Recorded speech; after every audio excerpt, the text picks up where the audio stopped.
you. I'm so excited to be here and to start talking to you about design and all its forms and applications. And I'm so thrilled to hear Cody speak because we're going to have a little thematic overlap on the theme of play. I'll be going a little more in the intellectual territory though. So, I don't know if you saw this in your conference overview. I also don't have a clicker. Is that something I can have? I don't know if we'll advance if I don't have it. Yeah. Woo!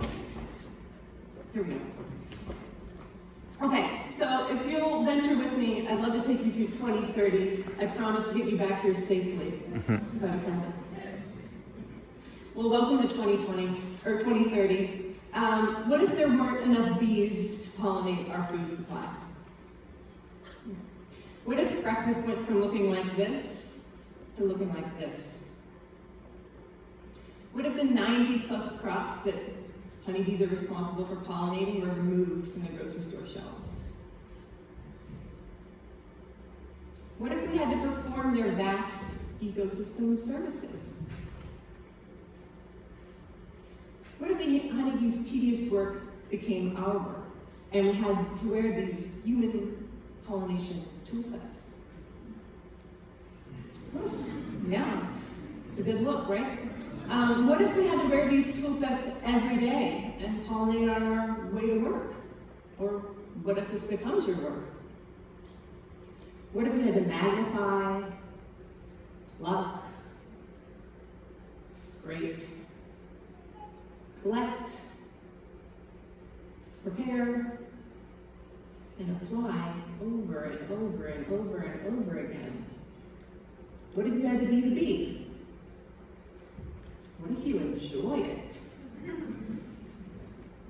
What if you don't? This is a project I made in 2009. It's called the Human Pollination Project. And back then, colony collapse was a relatively new phenomenon. We didn't know much about it. We were kind of overwhelmed by trying to understand the profound impacts that it would have if we were to lose the honeybee. This is like a $15+ billion industry, and 1 of every 3 bites on your plate is pollinated by a bee. So it's fascinating to me, and I thought, why not use a bit of humor and design to bring some attention to it. So as you can see, I am very much interested in using humor to encourage debate and provoke thought around possible futures and hopefully preferable futures. But how about another quick trip to the future, a little bit different now? So what about dating and technological systems instead of the honeybees and ecosystems? A little closer in, maybe 2021? What if you didn't need this device to find your ideal romantic partner? What if these dating apps weren't appearance first? What if they were humor first? And what if you could be matched based on your sense of humor type alone? And what if the science is right, that we actually find a lot of success in long-term romantic compatibility rooted around the idea of being matched based on sense of humor? What if you didn't have to go to these speed dating events and ask all these cliche get-to-know-you questions? I thought, what if you could play humorous games based on your sense of humor type? And what if having a laugh together is the equivalent of swiping right? And what if you go to this and you only know someone's first name, but you're willing to confess your most embarrassing story right in front of them within 3 minutes of meeting them? Or what if you could play more of a satirical game and wholeheartedly pitch your date on the thing that you despise most in the world, and then be greeted with someone who has the wit and the moral compass of your deepest desires? That's not your speed. What if you could have a slapstick showdown of the 16th century vaudevillian variety, where you literally use a wooden slapstick in one hand to make the sound, and you can throw a fake slap with the other? What if you found your physical comedy soulmate by fake slapping them? What if the appearance first dating apps aren't all that good for our mental health or leading us to find our desired romantic partners? This is a project I was commissioned to make for Science Gallery of Dublin in Ireland for their intimacy exhibition earlier this year, and I had the honor of playing matchmaker and using the humor dating program, and I actually made 3 romantic matches. So I don't know, maybe it actually works. It's possible, it's not just a thought experiment. We'll see. Okay, but welcome back to 2019. I hope you're all feeling safe. We will be making one more quick trip later, so build in suspense. I do a lot of work that I consider taking things too far. So I think that's a pretty good idea when it comes to design and humor. Maybe not such a good idea in your day-to-day life. Feelings can get hurt. You may get into some real trouble. So exercise caution, but consider it. I started the Institute for Comedic Inquiry, where I study humor and apply it to create these types of eyebrow-raising experiments. Watch out for those bananas. And I draw from many disciplines to create these experiments. So primarily speculative design, satire, and experience design. And my goal is to fuse them all together to create what I refer to as a participatory satire. Think of it as an activity from the future, something you can do. A collaborative speculation where you are in on the joke and you get to imagine the future that you prefer. So let's start with speculative design and delve into that just a little bit. So this is a means to imagine possible futures. It's about a 2 decades old design practice. And really the aim is to provoke design and debate with these artifacts from the future. It's not about the typical use of design towards making a better product or service that would go onto the market. It's a little bit more artistic in nature.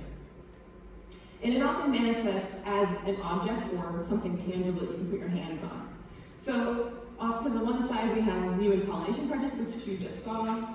And then in the middle we have another sort of twist on this, which was also several years old now, but an edition of the New York Times that was possibly the long-awaited news we had all hoped to read. And it's sort of a shiny, imagined future, and I think that's also a way to go about producing these types of works. They don't always have to be a bit dystopian. One reader who got this delivered to them on the street said, "Is this true? I wish it was true. It can be true if we demand it." And I love that. And finally, an imagining the world with self-driving cars. But this one not presented as sort of the shiny, social, luxurious spaces that we might imagine. What if they start operating around an economic market? Who gets to move fast and why? So provoking debate around these things that are on the verge, these emerging technologies, things that are affected by policy shifts, and really questioning them and wondering who's benefiting and who isn't. This is one of my favorite quotes from sort of the founding thinkers behind this area of design. The viewer should experience a dilemma. Is this serious or not? Is it real or not? And for it to be successful, the viewer needs to make up their own mind.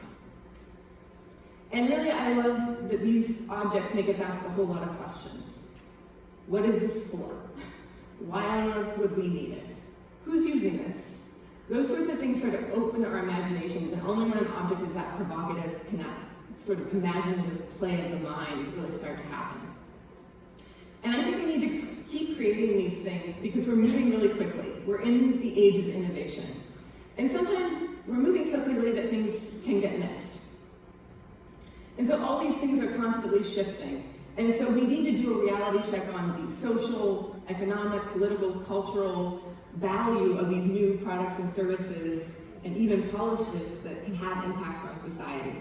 And so speculative design is really this attitude of what if in your way to see through what the possibilities would be of these shifts, and looking at them in totality. The second field that I bring into this work is satire, and this is known as the comedy of outrage. Big fan of all forms of comedy, but satire really has a hold on me. And this is a centuries-old tradition of speaking truth to power. Maybe modern day? I don't know. There's many varieties of this. Humor is our way of reconciling our thoughts and our feelings. And we've actually evolved specifically to use humor to socially engage with one another. You know that you're signaling what you believe in by surfacing a laugh. And sometimes that's uncontrollable, and sometimes you're doing it as a bit of a nicety. You're kind of producing your own laugh just to sort of soften a situation or maybe protect your own embarrassment, something like that. And I really love that laughter is that signal of our deepest values and beliefs. And this is a quote from Barry Sanders, who authored a book I really love called Seven Glory Laughter as Subversive History. So the idea is that cracking jokes allows us to break open reality for ourselves. Jokes upset expectations. They create their own realities. They rupture logic. And I think you've probably all experienced this, like when you've heard a joke and you can no longer see the world the same way because something was so true that you just couldn't see things the same. And there's many ways to satirize, but I'm going to show you 3 of my favorites. So back to the Human Pollination Project, you can take the idea to the absolute extreme and see what happens to prove your point. You can show the shiny version, the utopian best case scenario. What if we could actually accomplish some of these things? And you can take the absurdity to like completely normal and mundane, just sort of imagining your everyday life changed by what would happen. And the last field that I bring into this work is experience design. And there's many terms or many ways to define that. I like to think about it as a way of creating transportative moments. And it's really all about considering the audience and the environment and the rules within that space that you created equally. I spent about 6 years at Second Story Interactive Studios in Portland, designing exhibitions and interactive experiences for all different types of museums and cultural spaces and universities and brands. For example, I got to bring to life a landscape painter, Thomas Cole's historic home to life, and his stories and his ideas about environmentalism, all the way to activating one of Portland's beloved fountains, the Lovejoy Fountain, part of the Allcorn open space sequence, for a one-night only event where you got to choreograph the fountain with light and sound as you wanted. And one thing to really think about when you're creating an experience is considering why someone might want to come or participate in your event. This is essential, or else it's not an event. Nothing's happening. So can you imagine your neighbor or a stranger sitting next to you on the bus coming and taking part? You have to consider all varieties of the audience, and I imagine many of you as designers are very used to doing that. There are a few things to consider when designing sort of a pop-up interactive experience. This is another project I made about 2 years ago. It's called The Reactionizer, and it is a commentary on tribal Twitter reactions. So if you'll step into The Reactionizer with me, I will walk you through a 3-minute protocol for reevaluating and slowing down your Twitter reactions, patent pending, of course. So the first thing you need to remember when you're creating an experience is you need an irresistible invitation. You want the visitor to think, this sounds interesting, I want to try that, I'm not afraid. And the next thing you need is the visual appeal, and you as designers know this better than everybody else. You want the visitor to think someone put a whole lot of care into this. They must really care about it. They must really care about me and my experience. And next you need a little participation, something to get things going. If you see somebody else doing it, it's probably okay. It's okay for you to try it. And then you need what I like to call temporary rules. These things they're fleeting, they're going to disappear. And so you need to make people feel comfortable and aware and savvy about the rules so they feel comfortable playing along. So in this scenario, I would walk you through different ways of slowing down your reactions. And so you know how to play, and then it keeps kind of building from there. Trending topic, okay, 5 seconds, 15 seconds. Think about it for a whole minute. And then you realize how long a minute actually is when you're sitting face to face. And I like to add a little party flavor, just a personal touch that I like to add. But the idea is that you have some tangible representation or memory of your experience. This time you got a weird button. You shouldn't have. But it's also evidence that you can share with other people that you had some experience, and it gives you a way to talk about it. Again, it comes in many forms, but I think it's integral to the experience. So when I bring all these things together, I'm creating what I like to call this participatory satire. It's a humorist, collaborative speculation. The activity from the future. I think you're getting it now. It's a tactic, really, for staging and debating the future that we want. And I've taken all forms of comedy. I love them all: improv, sketch, satire. And while I love performing, my favorite thing is to get you in on the joke. I want you to be part of it. I want you to play around in it. It's not some gotcha prank. I let everybody know what's happening right ahead. So why I like this is we can read satire, we can watch satirical films, television shows, but I want to move from passive to active. I want us to be playing it. And I want to move from third person to first person. It's not happening to someone else, it's happening to you. So guess what? Those empathic responses are going to start firing. And we're going to start moving from thinking about it analytically to feeling it and moving through our own personal emotions. And when I've practiced this, I find that it really brings a diverse perspective, because we're all going to bring our own personal beliefs and values and life experience to whatever we're encountering. And I do these experiences one-on-one, like Reactionizer, and I also do them in larger groups so that everybody else is kind of experiencing it together. Okay, but really, why should we play in the future? You might still be wondering. I'm concerned. I don't think that we should just leave all these things to the powers that be. Sometimes these committees don't even know how to ask the right questions. Maybe to no fault of their own. I don't think it's just the job of oversight committees or corporate ethics boards to imagine the future that we want. I think it's our job too, and we have to hold up our end of the bargain. And so I hope that you'll come with me and prepare for the future wittingly, not unwittingly, to be present, to be curious, to imagine the future that you want, and to really dig in and think about it.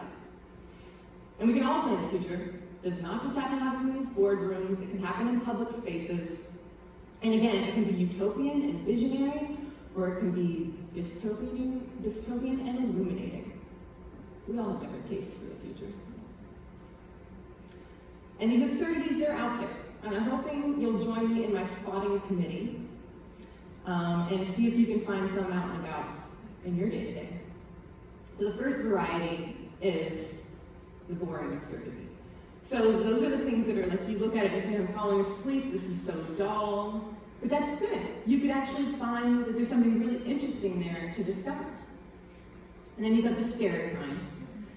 It's so scary, avert your eyes, don't look. Probably should look. And then there's ones that are so complex that this is just too complicated, I just can't find the time.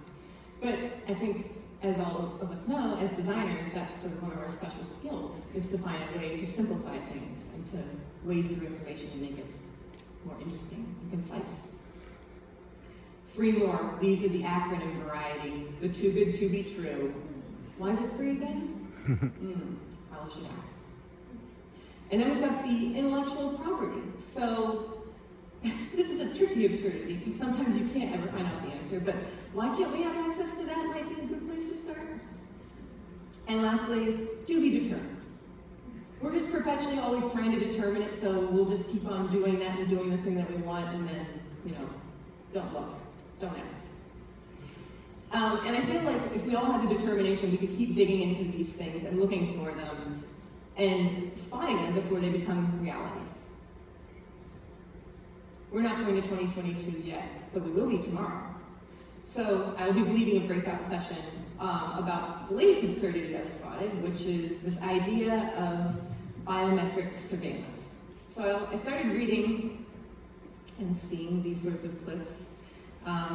As you might know, we're already in the era of facial recognition, which is one form of biometric tracking. But another form is tracking you by the way that you walk.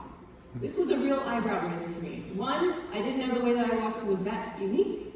And 2, I hadn't thought about the fact that computer vision and artificial intelligence had gotten to the point where it would be able to do this within a 10-minute span, which is where we are as far as I can understand right now. But it could be done in real time in the future, basically just using surveillance camera footage. So I've devised a incognito workout for us. So basically, this is scientifically known as your gait signature, and we can use skeletal tracking to start looking into the ways that we can monitor the way that we walk. And in the spirit of Monty Python's Ministry of Silly Walks, I will be leading some of you tomorrow in some exercises to augment the way that you walk, should you need to do that on the sidewalk. And then I've also designed 3 devices that are actually inspired by techniques used by the CIA. You can find all this stuff online. So, and then I've proposed some actual techniques that allow you to outsmart skeletal tracking using reflective materials. It actually works. So I hope that you'll come, because I really want to take you on this journey. I want us to talk about the merits of being tracked through these sorts of surveillance techniques. Maybe there are merits. Maybe there's things that we should be kind of just cautioning around. Should we be looking in to make sure that our privacy rights are protected, that the legal system has caught up, that we know when it's being used and who it's being used by and when. So I hope you'll come. And while you can start looking outwards for these absurdities, I often actually like to look inwards at myself. Because often I'm following rules or assumptions, and I'm doing it blindly, like I haven't checked in on it for a while. And so during lunch today, I'll be out in the admissions booth, taking your admissions about something that you've taken too far at one time in your life. It could be anything. It can be mundane, it can be profound. I'm open to all of them. It could be you took your side hustle too far, you took designing on a grid too far, you took putting all those clothes you want to take to Goodwill in trash bags and kept them in your trunk for 3 years too far. I don't care. I'm so interested. I just think this is a nice practice to sort of check in on yourself and think about the things that we're doing, the things that we're following, the rules that we have in place for ourselves. And so I hope I'll see you out there for 90 minutes only. It's going to be exciting. If you admit something, then that means you get to reveal someone else's admission. So, take one week. And I thank you so much. I'm so excited to be here and to see all the other talks this afternoon.